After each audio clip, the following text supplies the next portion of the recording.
Right, hello everyone. It is Monday, happy Monday, first Monday of spring. So if you're based in Australia, obviously we should be having some spring weather, although in Perth it feels pretty wintry today. So it's September and it's also footy fever because it's the AFL footy finals season, and it's all that's pretty much been talked about in the office today, because last weekend, or the weekend just gone, we saw pretty much four thrilling games where 8 teams basically played it off, and we're now down to 4. And each match was basically, kind of nail-biting thrillers for most of the game, and quite tight. And for those who don't know, I am surrounded in my family and friends with some footy nuts, right? And a lot of the times I pretend that it's a silly game because why do I have, I don't have 3 or 4 hours on the weekend to watch a bunch of men in small shorts run around a field for 4 hours chasing an oblong ball. It seems a bit odd. But in saying that, I do occasionally watch football games, did watch the finals, and the thing I do enjoy watching is often how the teams interact and also what the coaches have to say. So I actually listen to the coaches. I don't know how nerd is. If there's a way to nerd out football, I found it, right? I actually listen to the coaches post-game updates and things like that, and some of the panelists and stuff like that, because I'm really curious around the mindset piece and how these teams actually get over the line with some of the things that happen. Anyway, I think there's some important lessons that I've seen over this season, and particularly in some of the final games from just the weekend. And I think a lot of this can be applied, as most sporting events, we tend to look at them for inspiration, not just entertainment. Gives us an understanding of what that winning mindset is, and what it takes to actually perform and take out a coveted award, right? For all your efforts in the season. And obviously it's always a joy to watch other people at their athletic best. So here's 3 lessons from the AFL men's series that I've seen. I mean, I'm sure there's some great insights from women's football, but I just haven't watched enough of it to know. I've got 3 basic takeaways. And the first one is mindset matters. So anyone who caught the thrilling Geelong and Collingwood game would have heard Craig McRae's unusual post-game match where he openly disclosed the grilling that he gave his team.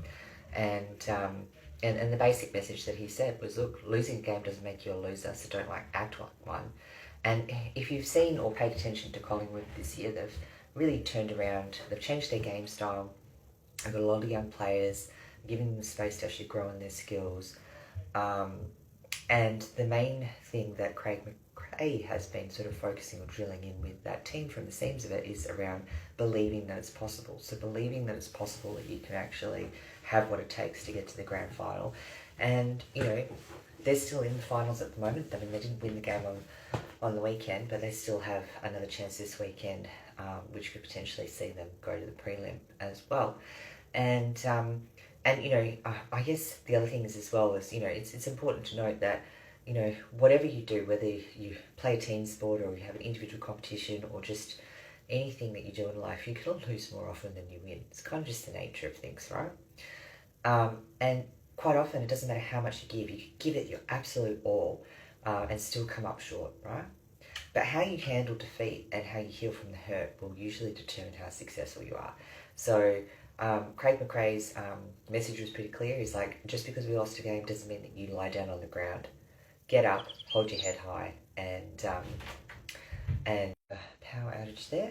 Anyway, the second one was that adjusting the plan matters. So we talked about Collingwood. They've adapted their game style a lot this season, but the other teams that haven't, which is interesting. So Geelong have really adapted their game style as well. So if anyone's followed Geelong's journey, maybe not to the degree that a certain someone close to my life does, who's a mad Geelong fan, absolute nuts. I don't know, they all seem the same as well, to be honest. Yeah, side note. Point being is, they've gone away, and this year they've been playing a very different game style. They've brought in a lot of younger players. They're not relying on their senior players as much. They're not trying to do a slow kick game. They've tried to bring some speed into the game and move the ball a little quicker, which is interesting. It's been good to see, and it's yielded them some success. On the flip side, though, if you have a look at someone like Western Bulldogs, and we saw on the weekend that they basically repeated what they have done in previous final series, which is they get a good, a good start off. They do really well in the first half and really dominate the first half of footy, and then they're unable to sustain that for the second half, and they haven't really adapted their game style to learn from the mistakes that they've been making. And it's been happening a couple of final series now, but also their general game style seems to be, they'll dominate, they'll take over the game, and then somehow, if the team that they're playing manages to figure out how to essentially shut down some of the aspects of that engine, the whole system fails. And so it's really interesting to see what their coach, Luke Beveridge, will do next year in terms of adapting, the way that the Western Bulldogs actually play. The other piece as well, you can see that they didn't necessarily heal from the hurt from last year's defeat in the grand final to Melbourne, where they were basically shut down pretty after half time. They were playing really well until half time in the grand final, and then basically we saw a repeat of what happened on the weekend as well with them. And so you've got to wonder as well if from a psychological point of view they haven't quite healed from that, and they don't know how to see a different vision for themselves. So that's an interesting piece as well, and it comes back to the first point around mindset matters and believing, right? The third point I wanted to bring up is that leadership shadow matters. And obviously we saw that with, Craig McRae drilling his guys around. I don't care if we just lost a game, you show up as a winner, and that doesn't mean being on the ground. You see in Geelong, for example, you see a lot of the senior guys leading by example and making sure they provide opportunities. They're involved in a lot more, like tall forwards, for example, tend to be involved in a lot more score involvements, and they share the ball around and don't seem to go for personal glory in terms of scoring shots and so on. You see a very strong leadership culture from a lot of the senior players within that team, which is great to see, and I think really adds to their culture and potentially, hopefully, their future success. Contrast to something like the West Coast Eagles, for example, where you had some senior players that had some very questionable decisions this year, and so I'm not really surprised that they've ended up on the placing that they did with their in terms of the ladder, which was basically in the bottom 8 and probably close to the bottom. I don't know exactly where, but it was not quite the bottom, but it wasn't far off, right? And you think about some of their senior players, and one of them basically one of their tall forwards didn't do many of the home and away games, so basically only played home, and also was retiring this year but decided not to finish out the season, decided to finish up on their final game in front of a home crowd. Now, you might say, okay, well, they were resting him and so on, and they might have had a strategic decision in terms of how that player was transitioned out of the team, but from a leadership shadow perspective, you've got to understand what kind of message does that send to the rest of the team. And when you look at something like the West Coast Eagles as well, on paper, they've got a really star-studded lineup, and yet they're unable to connect as a team. And when you see them play, they play as individuals and not really as a team. So it's really interesting around that piece. But yeah, you've got to understand, like, I guess you've got to look at, if you've got these senior players that are going, you know what, I'm only going to show up to the games where I feel like going. What kind of impact does that have on the rest of the team? What kind of example does that set? So sometimes I think, yeah, okay, there might be an element around, having, I guess there's two parts, right? You've got to manage what's best for the player and best for yourself, but you've also got to manage around what impact that has from a cultural perspective on the rest of the team if you're playing a sport. And I get to this point as well, because if you're trying to make a body transformation change, right, and you want people to help you, or you want to set a good example because you care about other people's health and so on, how you show up matters, right?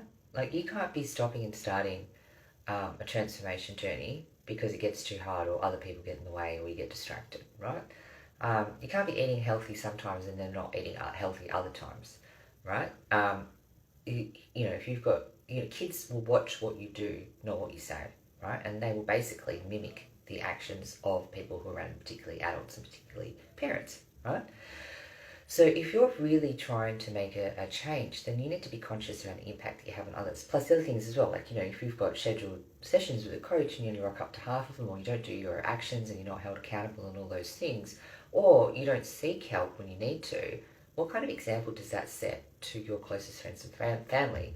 And how invested do you think they're going to be in terms of supporting your transition?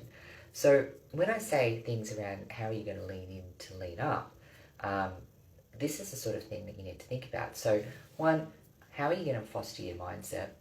And two, adjust the plan when it needs to matter. And three, how are you going to lead by example around what health and fitness means to you? And how are you going to lead and demonstrate that you actually really care about making those transitions to whatever goals you have? So yeah, some food for thought. Hope you got something out of that, and enjoy the rest of your Monday.